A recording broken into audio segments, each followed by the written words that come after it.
Hola, muy buenos días y muy buenas tardes a toda nuestra audiencia en Latinoamérica, España y en cualquier lugar del mundo donde nos estén oyendo. A todos nuestros seguidores hispanohablantes les mandamos un saludo muy afectivo desde la cabina de Radio Global, el primer podcast disponible para curiosos de todo el mundo que buscan la mejor información y exclusivas disponibles en español, inglés y ruso. En Radio Global encontrarán programas de tecnología, finanzas y tendencias. A esta hora les habla José Antonio Bonet, soy moderador para el programa TechStorm, un espacio dedicado a la tecnología y donde siempre encontrarán información de primer nivel. Cada lunes en este mismo horario estaremos acompañados por expertos en diversos campos de la tecnología y discutiremos acerca de temas de interés, analizaremos noticias y abriremos debates sobre temas polémicos en diferentes campos. Para nuestros oyentes que nos acompañan por primera vez, recuerden que estamos en un espacio libre de participación, así que si tienen alguna pregunta o quisieran aportar algún comentario, no lo duden y simplemente hagan clic en la mano de la parte inferior de sus pantallas. Adicionalmente, pueden escribirnos en Twitter a @TechStormPod y si tienen alguna pregunta, la leeré al aire. En este programa estaremos hablando acerca de ciudades inteligentes y el futuro fascinante que nos espera como sociedad. Hoy nos acompañan dos invitados muy especiales. Camila Cunca, ella es arquitecta de la Universidad de Chile y estudiante del máster en Smart Cities de la Universidad Complutense de Madrid. Vive y trabaja en Madrid, donde codirige Caminar el Agua, un emprendimiento de divulgación científica y cultural sobre ríos y ciudad. Por otro lado, Omar Díaz es ingeniero ambiental y sanitario de la Universidad de La Salle en Colombia.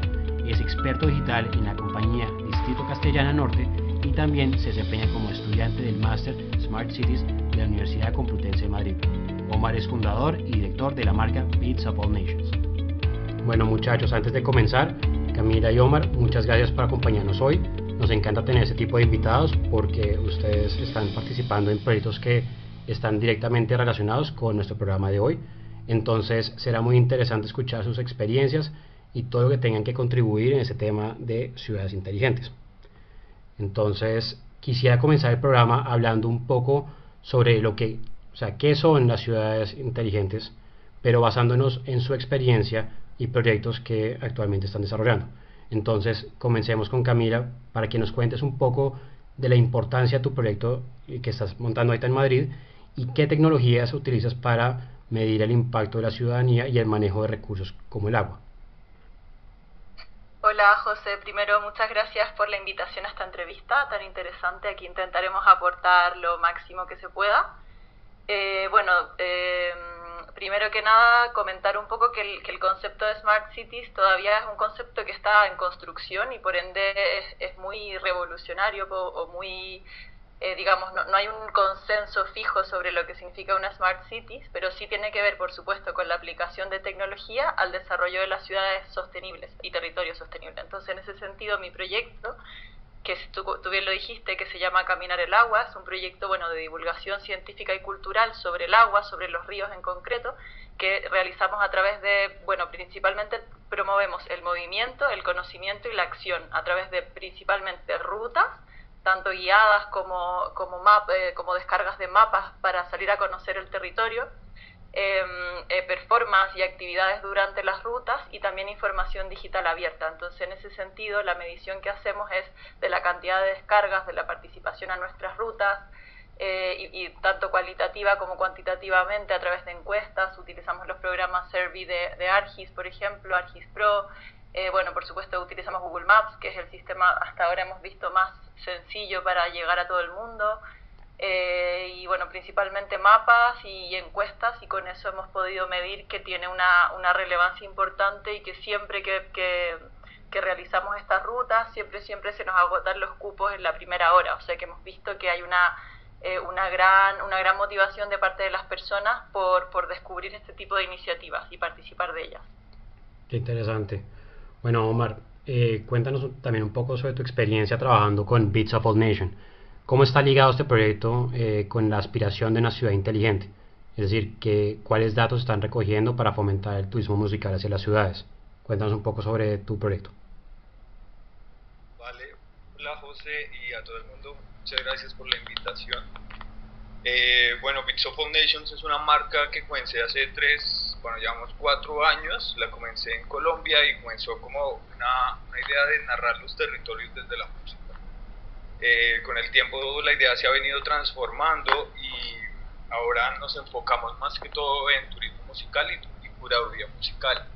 el turismo musical desde el punto de vista en el que lo estamos viendo y que queremos promoverlo es un poco diferente a lo que se viene conociendo como turismo musical, que según un paper que existe desde el 2018 que se llama The Music is the New Gastronomy, según ese paper el turismo musical es algo que se va desarrollando en las ciudades y en los territorios por los festivales, por los conciertos. Entonces eso es a lo que la gente está llamando turismo musical. Nuestra forma de ver el turismo ahora es más como una forma de crear rutas en las ciudades, conociendo la historia y digamos el contexto y el contenido de la música y el contenido de las canciones, de los artistas, de las historias mismas que cuenta la música.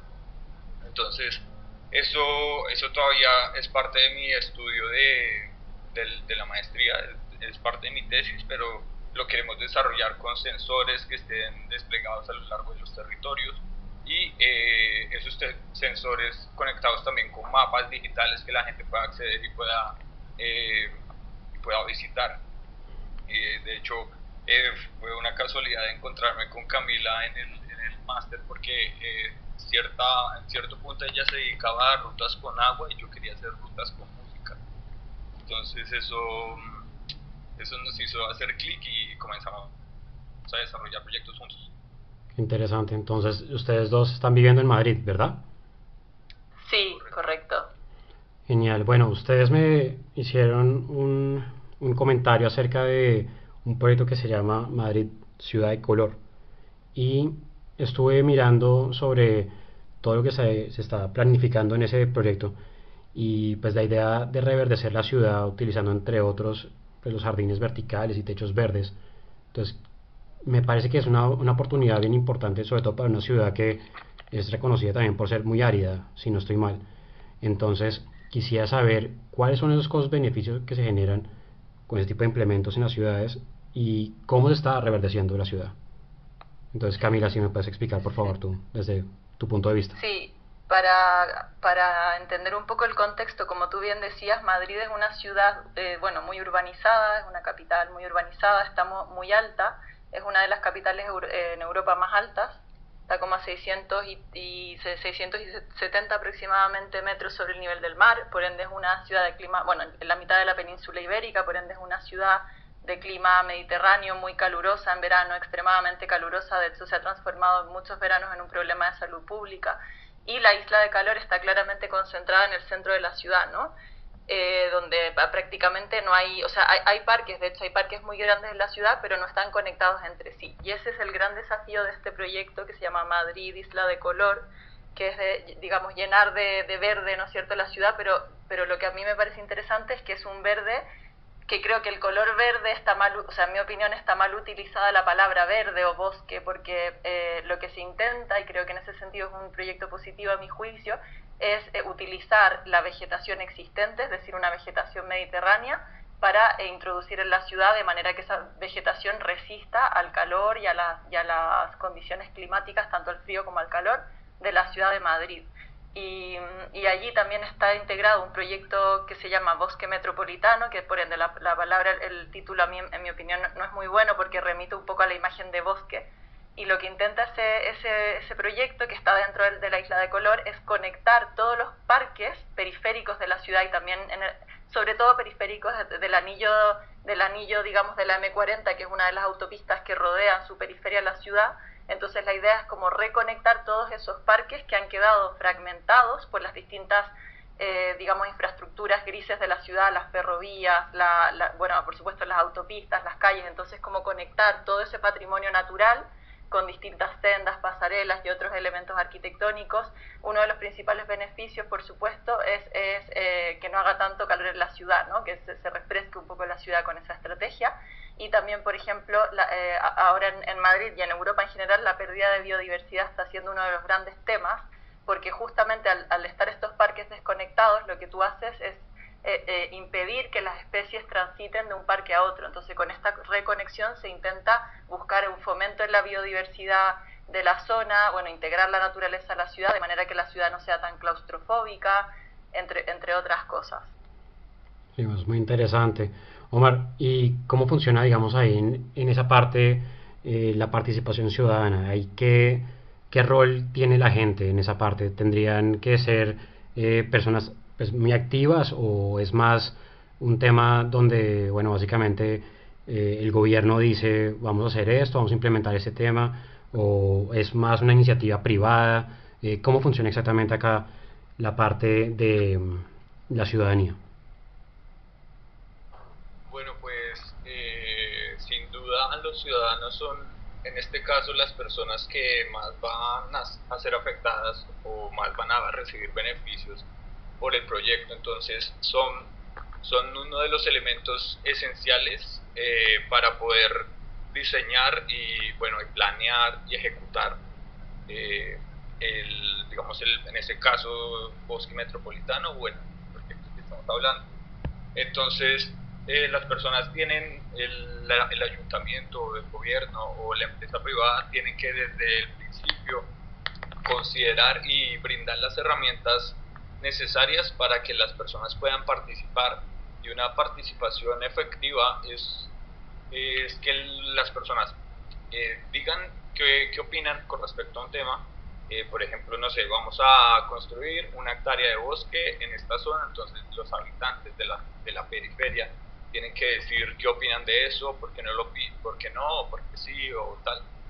Esa voz de las personas, aparte de que tiene que recibirse, tiene que tener resultado en el desarrollo del proyecto, ¿no?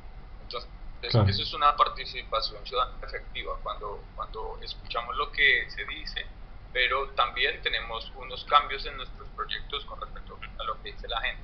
Entonces, eso es lo que va a tener, o seguro que ya hay en gran parte de Madrid con el bosque metropolitano y bueno, en el caso de la parte norte de Madrid que conozco un poco de cerca, sé que se están ejecutando estas acciones. Interesante. Estas acciones, como ya los dije, y son acciones que pueden ser digitales. Digamos que eso ha tenido una gran promoción ahora con la pandemia, porque antes la participación era como ir voz a voz en casa, hablar con la gente, pero ahora con estos problemas que tuvimos, pues comenzamos a desarrollar otras herramientas para escuchar a las personas y poder continuar proyectos con su opinión. Interesante. Yo quería saber básicamente si ustedes creen que Madrid es considerada una de las ciudades más inteligentes en este momento en Europa, porque yo he visto varios ejemplos de ciudades, por ejemplo, Ámsterdam, Estocolmo, mismo Moscú, que son ciudades que se han tecnificado a un nivel donde casi todo es hecho, bueno, yo creo que todos los procesos hoy en día están digitalizados, mismo las finanzas, bancos, todo está casi a un nivel impresionante. Yo quería saber ustedes qué rango le ponen a Madrid en este momento y qué le falta para ser la gran ciudad inteligente que todos esperan. Entonces empecemos con Camila otra vez. Vale. A ver, aquí me gustaría como comentar una frase que me gusta mucho y que nos han, bueno, que la he aprendido también las clases de la maestría, que es una frase que dice: tecnología es la respuesta, pero ¿cuál era la pregunta? De Cedric Price, ¿no? Él se refiere un poco a que sí, está toda esta hipertecnologización, toda esta estética de sensores, de hiperconectividad y tal, pero sí, esa es la respuesta, ¿no? Pero ¿cuál era la pregunta? Es decir, si el problema lo abordamos desde la tecnología, vamos mal, ¿no? El problema hay que abordarlo con un enfoque holístico, teniendo en cuenta la planificación urbana. Sí, es verdad, la tecnología viene a complementar, pero lo primero es tener una estrategia clara, completa, la que, digamos, contemple las distintas áreas de la ciudad, los distintos barrios, las distintas problemáticas que tiene la ciudad, los ríos, los entes naturales que tiene la ciudad, etcétera. Y desde ahí entonces ya podemos encontrar soluciones desde la tecnología. Entonces, en ese sentido, me parece interesante mencionar, en mi opinión, yo de rankings en ese punto en concreto, digamos, no es mi campo, pero si tengo que opinar sobre si Madrid es una ciudad inteligente o no, yo diría que sí. Sé que está muy abajo en el ranking, pero pero en mi opinión creo que es una ciudad, yo la pondría como, no sé, a lo mejor en el 10º lugar o en los 10 primeros puestos, ya que me parece que Madrid tiene una componente, digamos, cualitativa que muchas veces no se contempla en los rankings, que es la componente un poco de la felicidad, ¿no? De cómo uno ve a la gente, de cómo la percepción de la ciudad, que va más allá del funcionamiento mismo. Y en mi opinión, que ya llevo viviendo aquí 6 años, creo que Madrid es una ciudad que funciona bien, que tiene unas políticas públicas transparentes, tiene, bueno, todos estos proyectos nuevos, tiene una plataforma que se llama Decide Madrid, en la cual todos los proyectos que se hacen públicos se pueden decidir allí, todos los concursos, las licitaciones en general, se suben a esa plataforma y la gente tiene la oportunidad de votar, y esas votaciones cuentan después en quién es el proyecto ganador. O sea, creo que es una ciudad que responde muy bien a eso, ¿no? que está trabajando en cuál era la pregunta, más en la tecnología para responder cualquier cosa, ¿no? Eso. Genial. Omar, ¿tú qué opinas al respecto? Pues los rankings que se han desarrollado para poder medir las ciudades, digamos que tienen varios segmentos de trabajo. Yo personalmente prefiero guiarme por los rankings que pues incluyen, que tienen como estudios súper profundos en cada uno de los aspectos de las ciudades. Estuve viendo los rankings que como quedaron para Smart Cities en el 2020, según Smart Cities Index, y quedaron las 4 primeras ciudades, fueron Singapur, Helsinki, Zúrich y Auckland. Y dentro de este ranking, Madrid quedó en el puesto 45, y en la mayoría de los rankings que he revisado antes, Madrid nunca se veía, ni en economía, ni en políticas, ni en sociedad, incluso en aspectos culturales tampoco se veía, pues por nombrar lo que he visto en los rankings, porque igual también es cierto que estando aquí dentro de Madrid, pues tampoco es que lo vea súper subdesarrollado, ¿no? Como que veo que hay avances, que hay buena movilidad en general, pero como tal, como los rankings per se, que son los que definen estas cosas, pues no se ve como una ciudad que esté bien desarrollada, en ciudades inteligentes. Claro. Bueno, y también hay que considerar que estos rankings pues son como métodos políticos y económicos como para que las ciudades se organicen, ¿no? Entonces, muchos rankings, ¿no? Por ejemplo, el ranking del que les hablo, es un ranking que hicieron en Singapur, expertos en Singapur, y la primera ciudad en el ranking es de Singapur. Entonces, claro que buscan también, es una forma de city marketing, que es promover tu ciudad a través de rankings y que las otras vean cuáles son sus carencias en los mismos aspectos que se miden, para poder compararse con otros. Es todo un mundo. Claro. Bueno, es muy interesante todo el tema de rankings y posicionamiento. Por supuesto que en Europa tenemos varios ejemplos de ciudades inteligentes que están liderando todo este movimiento, y ojalá dentro de poco veamos un tema similar en Latinoamérica, aunque por supuesto más adelante vamos a poder tocar ese tema y podemos hablar sobre la experiencia de cada uno en su ciudad de origen. Pero antes de continuar, vamos a hacer una pequeña pausa para darle inicio a nuestro espacio comercial. Hoy, de la mano de nuestros amigos de Atria Music, queremos invitar a todos los seguidores que se encuentran en Europa para que asistan a 2 conciertos en las hermosas playas de Chipre. El primer evento va a ser el 9 de octubre en la ciudad de Limassol, en donde se llevará a cabo el legendario espectáculo Master y Margarita. Será la primera vez en Chipre que la cantante Lyubov Tolkalina y Ivar Kalinic se presenten. Por otro lado, para los amantes de rock, tendremos el increíble tributo a los Beatles del 2 de diciembre en la ciudad de Patos, el 3 de diciembre en Nicosia y el 4 de diciembre en Limassol. Mantente conectado en Radio Global para más información de tus eventos preferidos. Ahora, muchachos, vamos a hablar un poquito sobre un tema de integración y ciudadanía con la tecnología. Vamos a continuar hablando básicamente sobre lo que está pasando en Latinoamérica, ¿no? ¿Cuáles son los retos que encontramos en nuestras ciudades y qué espacios son verdaderamente inteligentes? quiero saber básicamente acá, hay una situación donde hay muchos obstáculos para lograr que la ciudadanía verdaderamente se apropie de la ciudad y que la tecnología sigue viéndose de alguna manera como algo que beneficia a un sector y perjudica a otro. Entonces, hablemos particularmente de lo que sucede en Colombia y Chile. ¿Qué rol juega la tecnología en la integración de la ciudadanía y qué fallas o retos aún tenemos como sociedad para adaptarnos a la tecnología?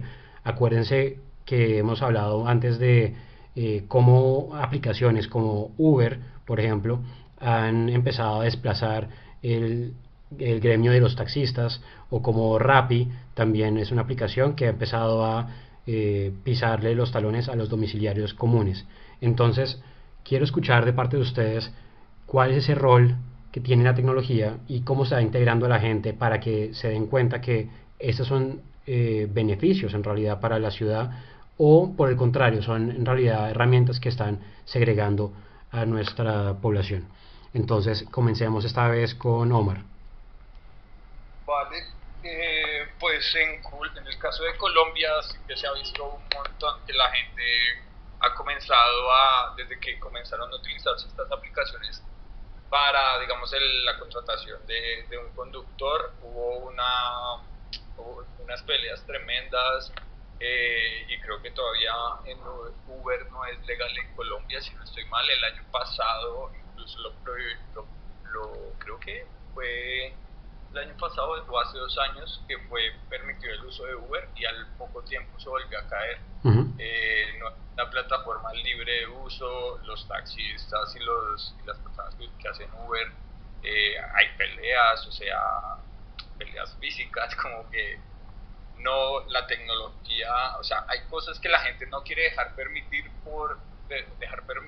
no quiere permitir que entren a la ciudadanía por el miedo a perder su forma corriente de ganar dinero.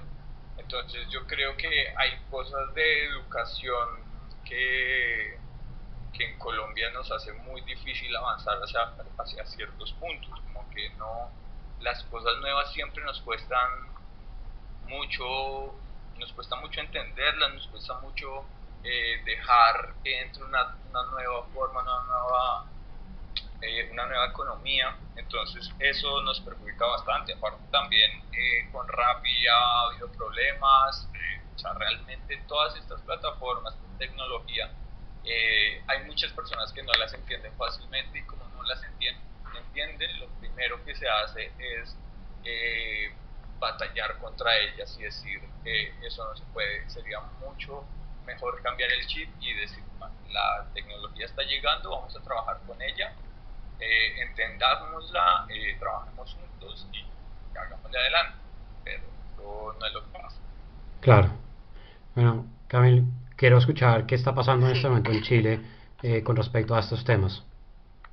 Vale, en Chile la verdad últimamente la tecnología ha sido un arma clave, bueno, o una herramienta mejor, clave, sobre todo para la organización social. O sea, no sé si saben, pero en Chile el año 2019, en octubre, hubo un gran estallido social, y la verdad es que gracias a la tecnología, gracias a, bueno, toda la conexión, la conectividad que ha habido entre las personas, entre los distintos grupos sociales, todo eso ha hecho que finalmente eso, que fue el año 2019, es decir, hace poco tiempo atrás, eso haya podido derivar así tan rápidamente en un proceso de nueva constitución, y finalmente en un proceso de nueva constitución, digamos, que estaba desde la dictadura de Pinochet.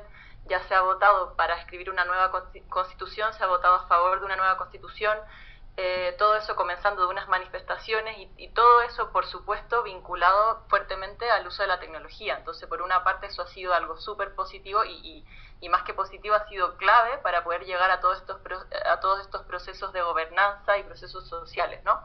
Pero por otro lado, por supuesto, y también como decía Omar, es un arma de doble filo, y ahí sí que utilizo la palabra arma, ¿no? Porque ahí ya es algo tremendo lo que pasa, por ejemplo, en países de Latinoamérica, donde digamos, la regulación no está, este tipo de mercado libre no está tan regulado como en Europa, donde sí hay controles, hay regulación. Entonces allí lo que va pasando es que se van acentuando las brechas sociales, ¿no? A través de los trabajos, bueno, digamos, proliferando los trabajos precarios. eso tiene como de negativo, ¿no? Toda la parte social, se van también marcándose mucho los monopolios. Entonces al final es como ese doble filo que yo creo que está pasando en todas partes del mundo, que por supuesto tiene un lado muy positivo. También puedo mencionar todo lo que ha pasado en la pandemia, ¿no? Que también sin tecnología hubiera sido difícil organizar tan rápido a tanta gente, y todo lo que ha pasado en la pandemia, toda la creación de programas online. Hace poco leía que, por ejemplo, la proliferación justamente que ha habido de podcast, de todo lo que tiene que ver con creación de conocimiento, emprendimiento, o sea, tiene un lado muy positivo, pero sobre todo hablando de Latinoamérica tiene ese lado oscuro, esa parte oscura, que es, digamos, el acrecentar las problemáticas tan terribles que hay en Latinoamérica, como, bueno, la pobreza, las brechas sociales, la dificultad de acceso a ella, mientras unas personas están años luz de tecnología, otras están todavía sin acceso a internet o incluso sin acceso a un computador. Por supuesto. Sí, yo a los dos los escucho y pienso mucho en esa situación donde, por supuesto, tenemos una sociedad donde tiene que aprender a utilizar la tecnología para poder aprovecharla de cierta manera, ¿no? Y veo que pasa algo muy similar en Colombia cuando tuve ya la oportunidad, pues, de vivir, pues, toda mi vida, y pude ver también que, por supuesto, la tecnología siempre ha sido un arma, pues sí, mal utilizada esa palabra, no es un término correcto para lo que representa el internet, por ejemplo, o las redes sociales. Y sirve mucho para organizarse, y sirve mucho para que la gente se manifieste y sean parte activa y política de las cosas que suceden en el país.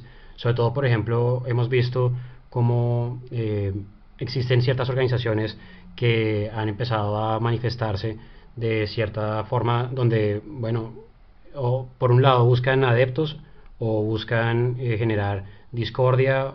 Bueno, se ha visto todo tipo de cosas en las redes sociales, y a eso también me refiero con el tema de Chile, porque siento que en Colombia se hizo una especie de no a llamar como copia, pero sí es como se hizo algo similar. El tema del estallido social que se ha venido desarrollando en Colombia en los últimos meses, eh, mucho tuvo que ver la tecnología, y mucho tuvo que ver el uso de la información. Entonces quiero preguntarles a los dos cómo se está empezando a manejar esa parte en Europa, porque ¿qué podemos aprender, mejor dicho? O sea, ¿qué podemos aprender en Latinoamérica de lo que está pasando en Europa? ¿Es algo similar a lo que pasa allá? Allá también se manejan la tecnología de esta manera. Entonces, Camila, cuéntame tú qué opinas sobre ese tema. Sí, en mi opinión yo diría que sí, que es un tema, yo creo, absolutamente global. La tecnología se utiliza de una forma muy parecida aquí que allí, porque al final es un territorio, la Tierra, bueno, como bien dijo un autor, Marc Oye, la Tierra con la tecnología se vuelve plana, ¿no? Ya no hay geografía, esa es la gracia, como que al final se globaliza todo. Y puedes estar, bueno, tú ahora mismo creo que estás en Moscú y nosotros en Madrid, y estamos hablando sin ningún problema, ¿no? Entonces la Tierra se vuelve plana en ese sentido, no hay obstáculos, por así decirlo, no hay fronteras. Y creo que en ese sentido es muy similar. Tal vez lo que no es tan similar es esa rabia o esas ganas de cambio que se tienen en Latinoamérica de tantos años de abuso, tantos años de monopolios, bueno, lo que ya nosotros como latinoamericanos sabemos, ¿no? Tantos años de un capitalismo totalmente agresivo, con poca regulación. Entonces, la herramienta y el uso de ella yo diría que es la misma. El tema distinto ahí está como en la actitud, ¿no? En el querer, en las ganas o la necesidad, más que ganas, la necesidad, ya que no hay nada que perder. Entonces salgo a la manifestación y da un poco igual lo que te pasa, porque es tan terrible tu realidad que ya como esa sensación de no hay nada que perder, eso sí que en mi opinión, o como lo he vivido aquí, no lo he visto tan así. Claro. Omar, ¿tú qué opinas al respecto? Totalmente de acuerdo con Camila. Aquí también se utiliza la tecnología de la misma forma. En Colombia lo que creo que pasó ahora es que llevamos tanto tiempo sin poder ver y reconocer la voz de ciertas personas, que la masificación digital fue mucho mayor que antes, y cuando pasó algo en un territorio que aún para los colombianos era distante, por ejemplo cuando comenzaron a suceder protestas en algunas regiones del Valle del Cauca, en pueblos súper pequeños, antes eso no se veía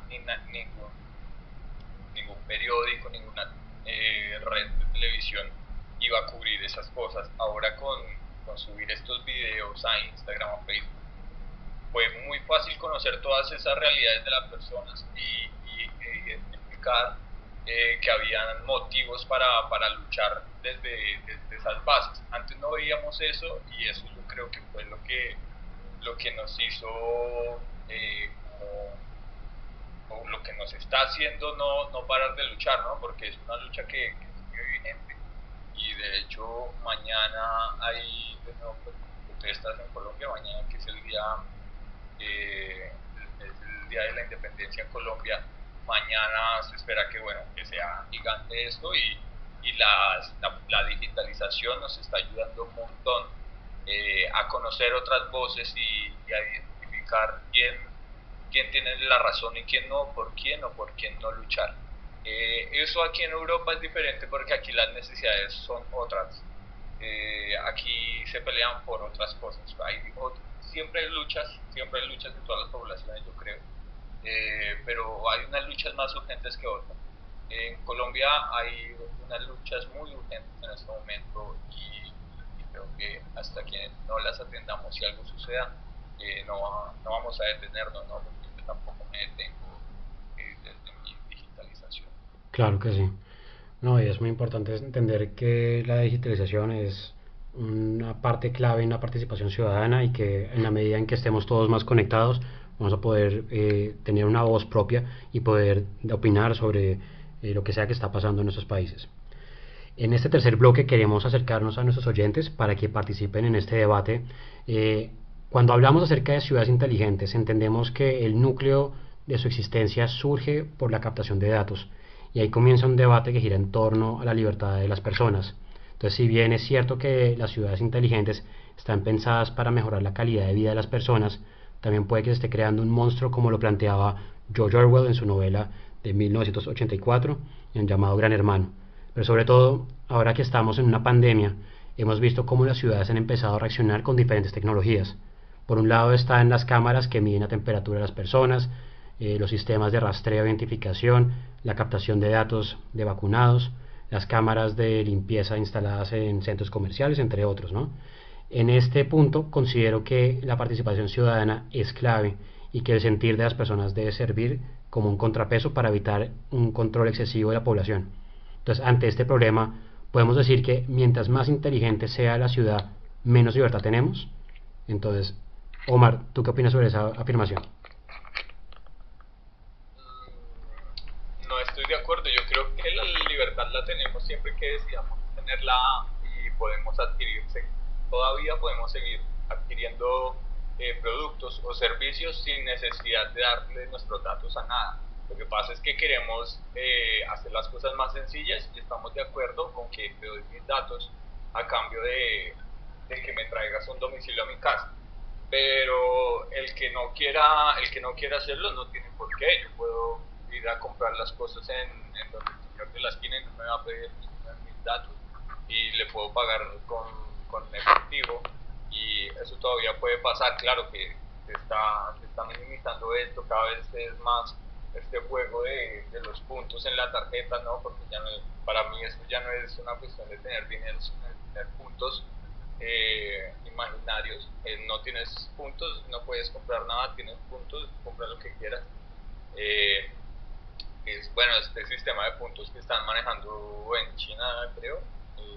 Bueno, no creo que esté en China. Y bueno, eso me parece muy curioso, pero no, creo que la libertad de nosotros decirle o darle nuestra información a alguien, siempre va a existir. Y también la libertad de estar donde queramos, ¿no? Porque a mí también, o sea, a mí nadie me está obligando a vivir en Madrid. Yo estoy viviendo aquí porque quiero, pero yo podría vivir en una isla donde nadie me interesa pensar, pues, ya, no sé. Claro. Eso depende mucho de qué es lo que la persona, de lo que las personas quieren. Claro que sí. Si quieres vivir en una super ciudad, en una hiperciudad, obvio que vas a tener que ser parte del sistema. Estás jugando a ser parte del sistema, eres un motor, no puedes detener. Eso es cierto. Camila, ¿tú qué opinas al respecto?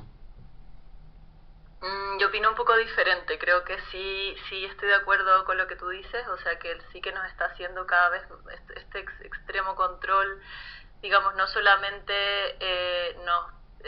nos impide ser libres en ciertas cosas, que también depende mucho, o sea, también hay que hablar un poco también sobre qué entendemos por libertad, ¿no? Ahora mismo prácticamente nos podemos expresar sobre cualquier cosa en este país o en este contexto. Por supuesto no en todas partes del mundo, pero digamos la libertad en qué sentido, ¿no? Yo creo que al final, por una parte, sí estamos hipercontrolados con todos los datos que hemos entregado y que entregamos diariamente. Por otro lado, tenemos otro tipo de libertades, o casi plena libertad, siempre y cuando no nos saltemos las reglas. Pero como decía al principio, como todo esto está como en construcción y no sabemos todavía bien, yo creo, hacia dónde nos dirige o hacia dónde vamos, o yo todavía tampoco tengo claro si es algo muy malo o positivo o ambas cosas. Como todo, supongo que al final hay dos caras de la moneda, ¿no? Y en ese sentido creo que no sé, bueno, que es difícil eso, como tener una opinión clara en algo que está tan ambiguo todavía. Pero sí, también es verdad lo que dice Omar, si tú quieres rebelarte frente al sistema lo puedes hacer, solamente que siento que cada vez se complica más y más. Por ejemplo, en pandemia, cómo te rastrean si no estás en el sistema, ¿no? Y cómo te ponen la vacuna, o sea, cosas prácticas. Yo creo que al final es muy difícil como escaquearse o salirse del sistema en el que cada vez nos metemos más y más, sobre todo si queremos participar de las manifestaciones, tener una opinión política, etcétera. También nos estamos haciendo un poco esclavos de la polaridad de la política, ¿no? Porque cada vez más entramos en cuentas que nos interesan, o escuchamos opiniones que nos interesan, entonces creemos que vivimos en un mundo de gente que es igual a nosotros, y eso es también por la tecnología y por esta como especie de, entre comillas, esclavitud moderna de todo eso, ¿no? Claro. Y quería decir, tuve una errata antes, el libro de la Tierra es plana es de Thomas Friedman, no de Marc Oye. Marc Oye escribió otro libro muy interesante que se llama Los no lugares. Bueno, qué buen aporte, muchas gracias por el libro. Vamos también a buscarlo y invitamos a todo el mundo para que también lo busque y lo lea. Yo pensaba al respecto de ese tema sobre la pandemia, pues que sí hay un tema de control, porque, por ejemplo, yo sí he visto en Moscú, por ejemplo, cómo se ha llevado a cabo el proceso de rastreo de las personas. Recuerdo muy bien cuando comenzó la pandemia global acá, que eso duró de marzo hasta julio y fueron 3 meses donde fue muy intenso el control. Nos tocaba meternos a una página, un portal del gobierno y poner nuestro número de tarjeta del metro y, mejor dicho, había un rastreo de todos los sitios donde habíamos estado y supuestamente eso estaba pensado para precisamente saber uno en qué lugares había estado, si había utilizado el metro en alguna parte o había usado no sé, el tranvía o los buses. Y sí hubo una gran, digamos, una respuesta de la ciudadanía que fue muy repulsiva de este tipo de acciones, porque pues si bien la gente estaba con miedo, la gente también decía que no estaba de acuerdo con quedarse encerrada y pues básicamente lo que sucedió fue que la gente decidió salir a vivir su vida a pesar de las restricciones.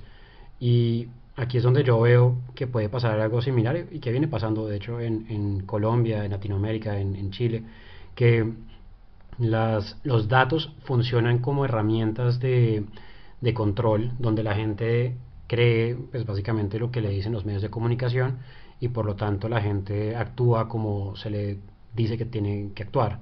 Entonces, ahí digamos, ¿ustedes qué opinan sobre eso? ¿Ustedes creen que estamos siendo controlados de alguna manera por esos datos?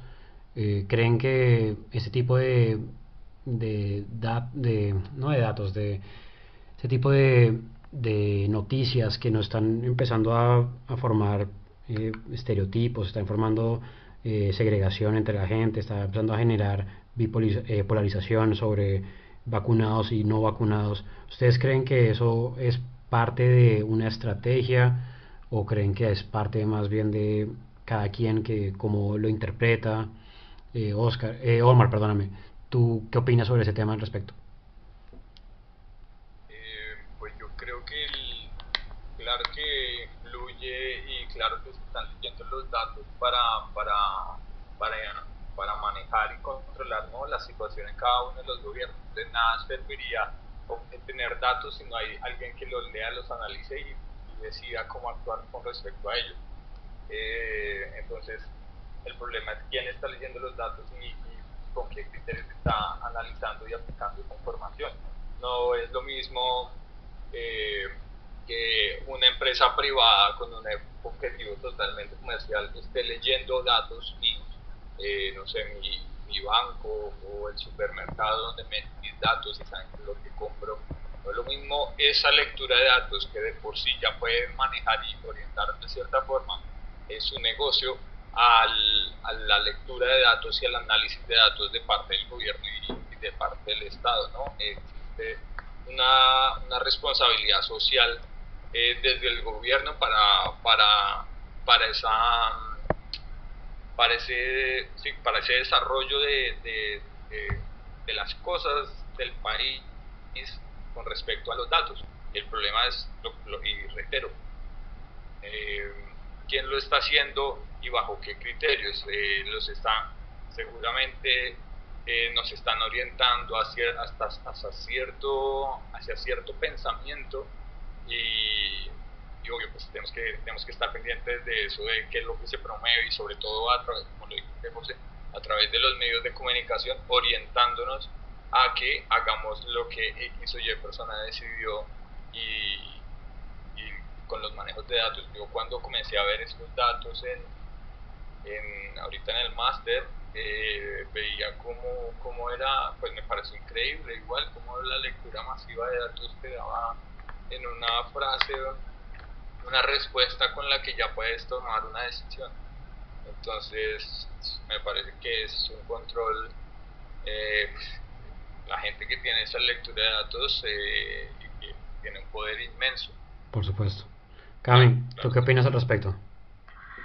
Mira, la verdad estoy súper de acuerdo con Omar, me parece súper buena su opinión y lo único que ahí yo puedo aportar es que creo que que es difícil, ¿verdad?, como salirse de ese sistema porque uno está siempre dando datos en todas partes. Es cierto que es distinto darlos hacia un comercio que hacia el gobierno. Ahí por supuesto también estoy de acuerdo con eso, ¿no?, que ahí entonces lo que hay que interesarse es en tu participación como ciudadano en la política, ¿no? Al final en la política es donde está todo, porque, o sea, esa decisión es la más importante. Yo creo ir a votar, informarse bien, o sea, informarse no solamente de una manera polar, solamente un lado, sino que intentar tener un poco una visión global, holística de las distintas cosas que están sucediendo, o sea, no quedarse solamente con una cosa. Y esa opinión, esa acción de hacer algo, de ir a votar, sobre todo eso, al final va a hacer que esas leyes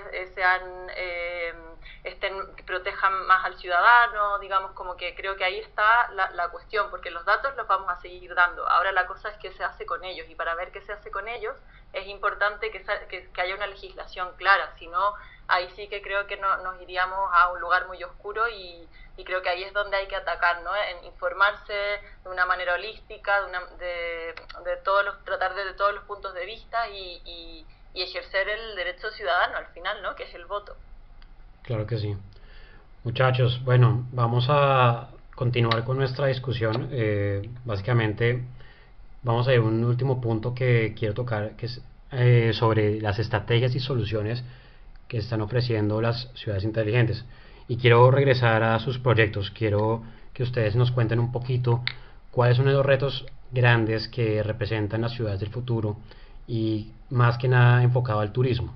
Entonces, en múltiples ocasiones hemos visto cómo la tecnología ha servido para difundir información de miles de destinos turísticos, pero muchas veces pasa que una difusión de información de manera desorganizada y sin estrategia puede llegar a generar problemas para los locales. Entonces, desde el punto de vista del agua, ¿cómo eso puede conectarse con tu proyecto de ciudades inteligentes? Cami, cuéntanos un poco tu proyecto, cómo está fomentando el turismo, cómo hace para que la gente se sienta parte del agua, que encuentren el recurso como algo valioso en sus vidas. Vale, mi proyecto fomenta sobre todo una cosa que, bueno, que ahora se está hablando mucho, que es como una especie de turismo B, ¿no? Y de esa manera como, no sé si está bien utilizada esta palabra, pero descentralizar un poquito en los lugares a donde va la gente. Nosotros en la maestría, por ejemplo, bueno, a través de datos, vimos cuáles son, por ejemplo, los lugares más concurridos por los turistas, etcétera, y obviamente los más concurridos son los 3 o 4 lugares que existen. En Madrid estoy hablando, que es la Plaza Mayor, el Retiro, el Palacio Real, o sea, son 4 lugares que todo el mundo va para allá, y de hecho los trayectos que se hacen por esas calles también son las mismas calles, y de esa manera entonces lo único que se hace, ¿no? Es como que la gente solamente conozca como una parte, una pequeña parte que no representa a esa ciudad. Y por lo general ocurre lo mismo en el turismo a nivel global. Entonces lo que contribuye en ese sentido mi proyecto es abrir un poco ese espectro, decir, oye, no solamente está la Plaza Mayor, sino que también hay un río que es maravilloso, en el que se puede caminar a lo largo de 30 kilómetros, donde vas viendo paisajes rurales, paisajes urbanos, donde vas viendo cuando el río se encuentra con la ciudad, qué pasa ahí. O sea, es digamos, un turismo diferente, por así decirlo, ¿no? Iba a decir un poco más intelectual, pero no creo que sea la palabra. Es como totalmente diferente, es un turismo más de experiencia, salir a caminar a lo largo de un río, una caminata larga en la que vas viendo diferentes, incluso especies, ¿no? Donde te vas informando de la biodiversidad que existe en esa ciudad. En ese sentido yo creo que es nuestra contribución, ¿no? Y por otra parte aportar también con información para salir a descubrir esos caminos. Entonces hemos visto, por ejemplo, en nuestra página web tenemos un montón de descargas de los mapas, 4.000 descargas, hasta 6.000 descargas en algunos mapas. Es decir, creo que sí que hay interés de parte de la gente. Quizá el problema es que no está, como que no hay tanto alcance, porque al fin y al cabo es un emprendimiento, como tantos emprendimientos que se dedican a lo mismo, y todavía, por lo menos en nuestro caso, nos falta como difundir un poco y que pero creo que igual las personas poco a poco van buscando en las ciudades. Está cambiando un poco eso, ¿no? Hay gente que sí que sé que está buscando otro tipo de experiencias, sobre todo los que visitan por segundas o terceras veces las ciudades. Genial, qué buena contribución que estás haciendo y te felicito por ese proyecto tan interesante.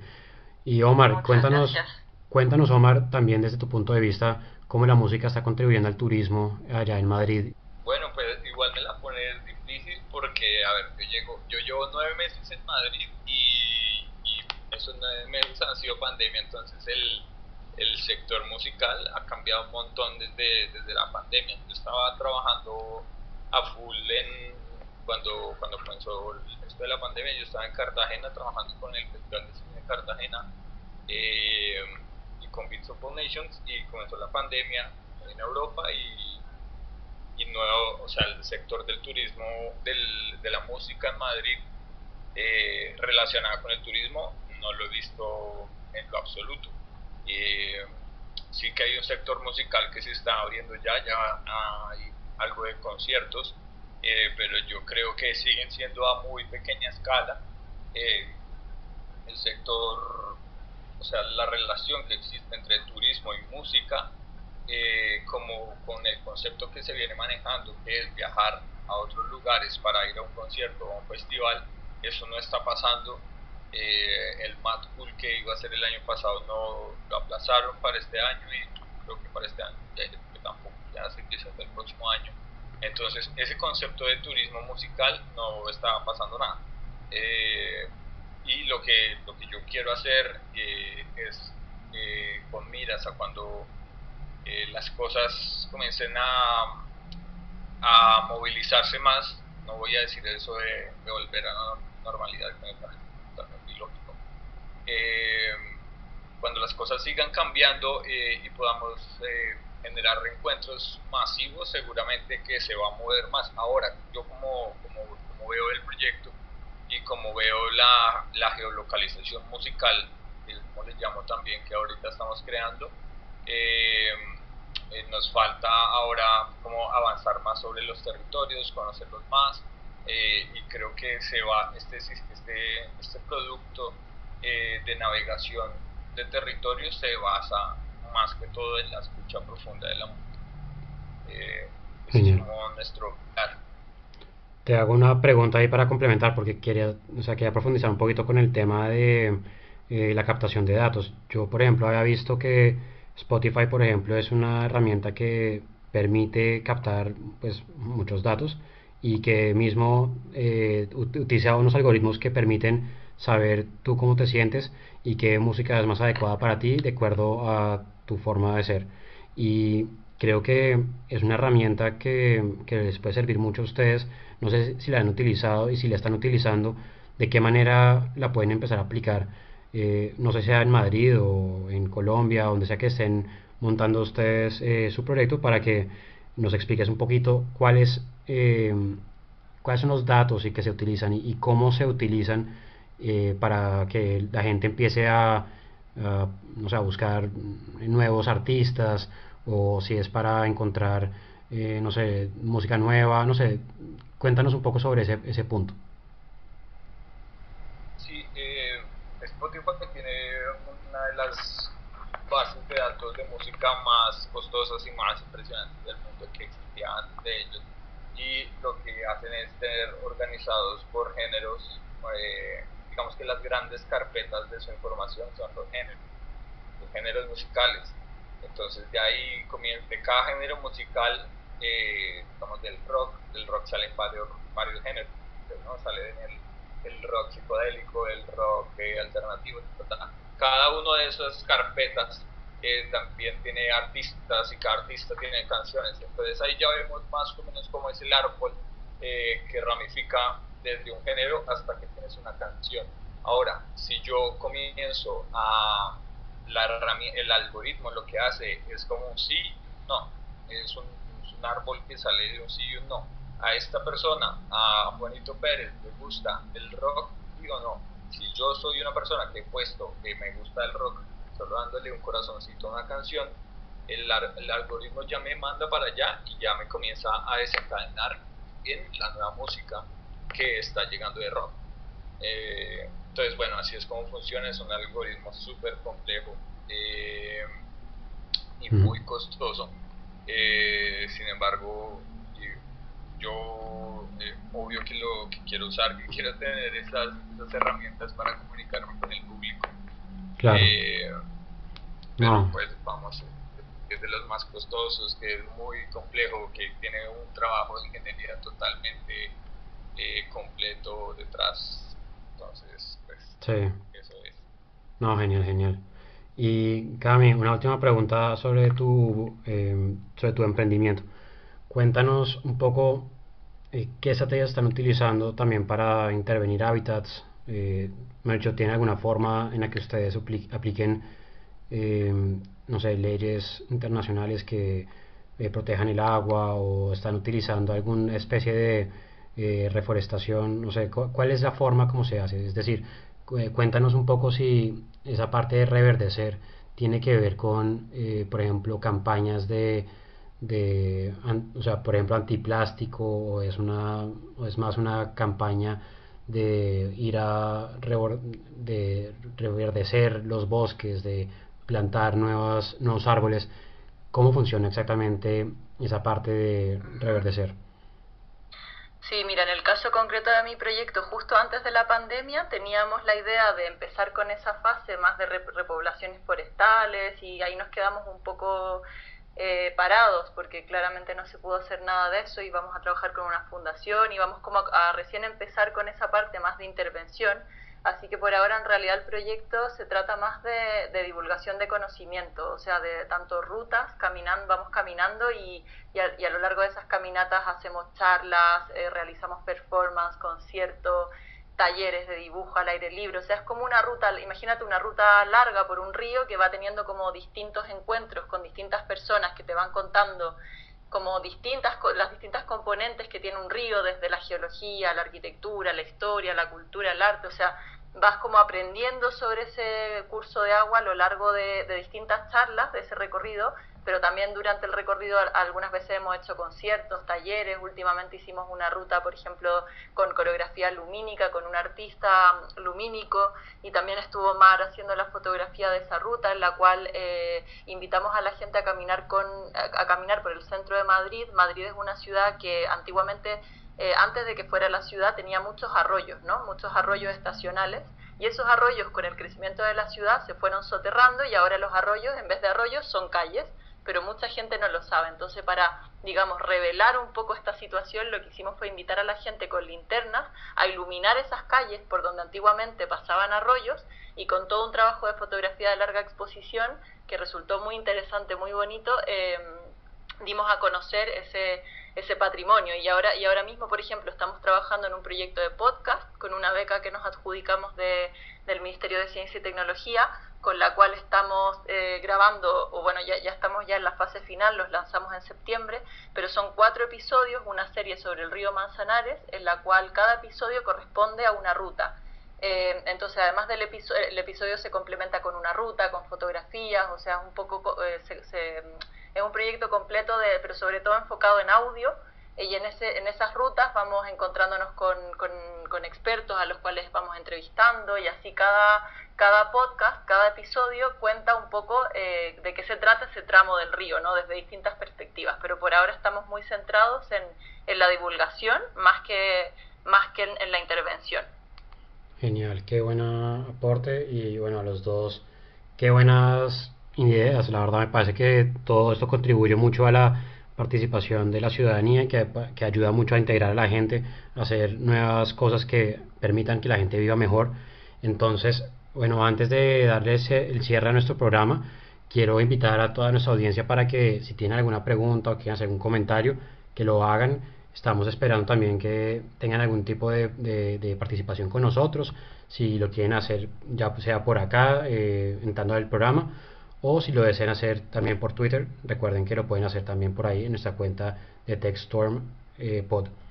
De no ser así, pues queremos también, mientras tanto, hablarles acerca de nuestro espacio comercial, que vamos a hacer una pequeña pausa para que podamos esperar a la gente que desea hablar, si así lo desean.